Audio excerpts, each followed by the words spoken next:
Hello and welcome to another episode of Sports and Songs podcast. We're on season 4, episode number 10. Today's edition is a songs edition only. Today is January 19th, 2023. How are you, Andy? I'm good. How about you? Good. We're wrapping up, getting through, halfway through January already. Things are going fast. Time flies. Time flies. Today's album we're going to cover is from a southern rock band based in Canada. This album was released in 1974. We're going to touch on a little Bachman-Turner Overdrive today. BTO. We've never done BTO on the show. The Bachman brothers, Turner, and there's no Mr. Overdrive. There's Overdrive. It's just a term, yes. So here's the album. We're going to do Not Fragile. Here we go. Not Fragile, name of the album. And what I'll do here is remove the agenda here item. Hide. We'll hide this. There's the album cover. Once again, I'm a big fan of album covers, and this is a cool one. This was the third studio album by Canadian rock band Bachman-Turner Overdrive, otherwise known as BTO, released September 1974. The only BTO album to reach number 1 on the U.S. Billboard 200. So in 1995, frontman Randy Bachman indicated that he thought that using the word fragile for a title for a rock album, as Yes did in 1971 on their album Fragile, was very strange. He didn't like that, Andy. That was kind of lame. I agree 100%. A rock album called Fragile. So he said that he thought personally that BTO music could be dropped and kicked around without breaking so. Without intending any commentary about Yes, the band tongue-in-cheek called their next album Not Fragile. I did not know that until actually researching this review, Andy. Well, I never put the two and two together on that. I remember the Yes album being called Fragile. And I thought, well, maybe they're just buddies with the band and giving them a little rib. I wasn't sure. Well, it's tongue in cheek, but it's also a very good name. I never knew that was the connection. This album, I'll get into the tracks here first because we've got some side notes on some of these tracks. But here's the listing on the CD: 9 songs, starting off with the title track, Not Fragile. Song 2, Rock Is My Life and This Is My Song by Randy Bachman. Song 3, Rock On Down the Highway, sung by Turner.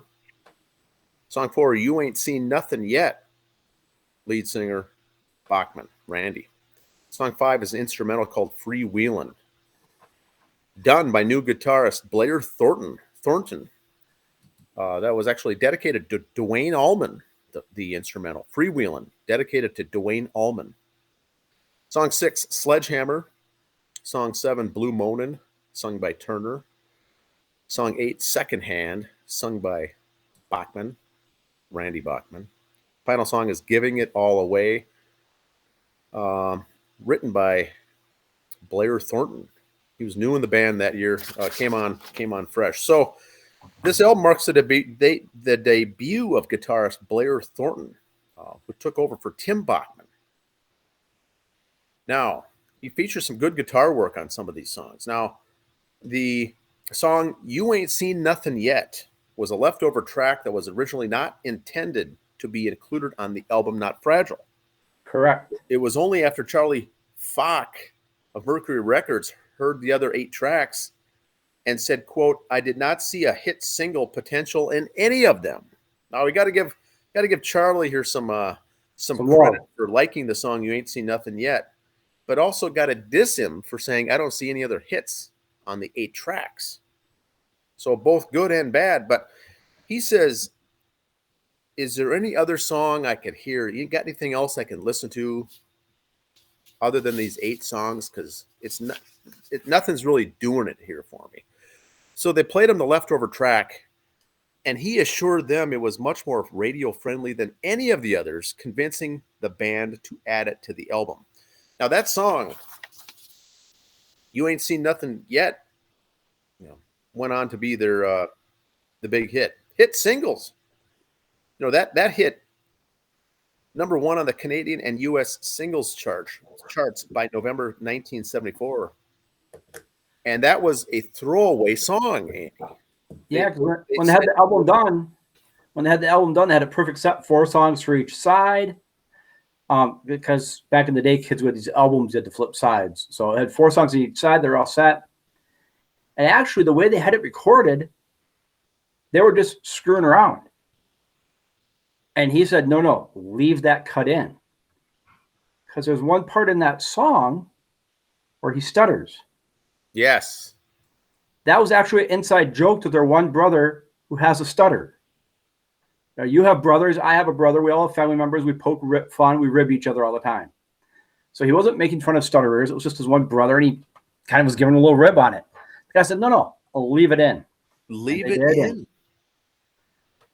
Leave it just the way it is. So what you said was a good point. These songs, these sides on the cassettes are supposed to be even, and on the eight tracks. When Mercury came out with their music cassette, they split up the song "Freewheelin'," that instrumental, and put a portion of it on the first side and called it the beginning of the song. And the conclusion was on the second side called Conclusion, but it was just the same instrumental. The beginning, they sliced and diced it up so both sides would be equal. Yep. That was a programming character usually meant for 8-track tapes and rarely for cassettes, but they had to split that up to make it an even 5 songs a side, essentially. Now, I didn't know that. I didn't know that either, but, it makes sense. I mean, you knew when you got the tapes and the records that were even, but you didn't know how that worked, and you didn't, we were what?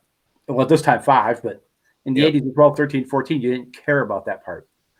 As we got older and learned about, it's like, man, that had to be really hard to do that, because a CD or Spotify, you just rip out 12 songs and away it goes. Yes.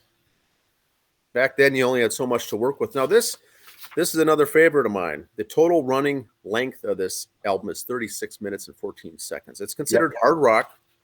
The label was Mercury, produced by Randy Bachman. Now, here's the personnel. Randy Bachman, vocals and guitars. Robbie Bachman, drums. C.F. Turner, vocals and bass.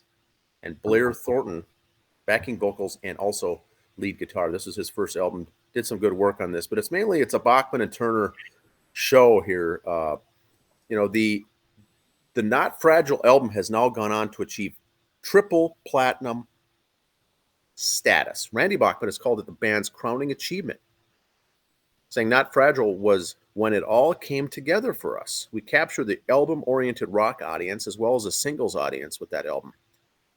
Not Fragile made BTO recognized around the world. Now, I do remember Tesla covering the song Not Fragile as well, and I do like that. But what are your thoughts on some of the tracks here, and also some of the personnel? And it's fun looking back at the tracks. Like I said, being 4 or 5 when it came out, don't remember it new, but again, with the older brother had his hand-me-downs, had him hear this stuff when I was younger. And I was like, okay, this is pretty neat. This is I like this type of rock and roll. It's a good song. That Southern rock I've always been a fan of. Leonard Skinner. Yeah, if you're a fan of the blues, if you're a fan of Southern rock, you're a fan of the blues. Admit it. There's no getting around it, because you can't have one without the other. I thought it was a really cool album. The You Ain't Seen Nothing Yet is just kind of a cool song. I think everybody's played it in their garage with their friends. When we've all been in a band, we've all played it in the car, and it's one of those songs that comes on, you kind of turn that radio up a little bit more. It's one of those deals. But I do have some other notes on the band, if you're ready, sir. Yes, we'll bring that up, and I'll remove this image here. I also have some notes on everything about BTO and everything else. Really, the band themselves really kind of started calling each other BTO, and that's where I kind of picked up from. But as you know, Robin Peter Kendall Bachman, known as Robbie, passed away this last week. He and I'm not going to get on the stand of it, but there's been a lot of famous people passing in the last couple weeks. All genres, sports, music, entertainment. And again, I'm not getting political about it. All I'm going to say is, I don't care what insurance you have. I'm pretty sure your insurance, you get one free physical a year. Take it. That's all I'm going to say on stuff like that. But if you go back, you look at a band called Brave Belt. That was like the prequel to Bachman-Turner Overdrive. You can find any of their stuff on your search engines. It's the same thing. Robbie was the younger brother. Had a lot of stuff to do. Things that fell apart with BTO at the end is the brothers split. They each kind of wanted to use the name. When brothers sue each other over rights, you don't wish that on anybody. But so if you hear old BTO stuff, like from the 2000s on when they're on tour things, it wasn't both brothers. It was each brother's version of the band. So careful what you buy there. But March 29th, 2014, Robbie and the Not Fragile lineup of BTO were inducted into the Canadian Music Hall of Fame. And you can find that introduction on your YouTube machine. And like I said, nobody cares why they broke up or anything else. Just if you find the older stuff after a while, and it's like with any band. Bands break up. I mean, you look at Don Dokken. He had to go by Don Dokken. He couldn't carry the name Dokken to put other people in. Quiet Riot. Rudy Sarzo was the only original member left who came back to the band. So be careful when you see bands out there who's all in it. If you love the music, you love it, you're going to go. But be careful because, you may see a certain band, you go, hey, let's go see them. Wow, $80, that's cool, let's go see them. And you get there and it's no original members at all. Who's the little girl singing lead vocal? If that's not so-and-so, So look into these bands before you go see them as they retour. Not saying they're bad, but just look and see what you're getting before you buy. Fair enough. Which brings us to some concerts. We're going to focus just on our friends at Medina Entertainment Center today. We're going to kind of cover their next couple months, see what they've got going on. Again, our shameless plug, when you go to Medina, you stop downstairs at Robert's at the bar, you get something to eat, have a drink, you head upstairs, and then you walk yourself across the parking lot afterwards to the Medina Inn and just crash for the night. February 4th, Def Legend, a Def Leppard tribute band with Heartless, will be performing Saturday, February 4th. The following week, Firehouse and Bullet Boys. And again, here's what I'm talking about. A lot of the original members aren't here, so look at the staff before you get all excited.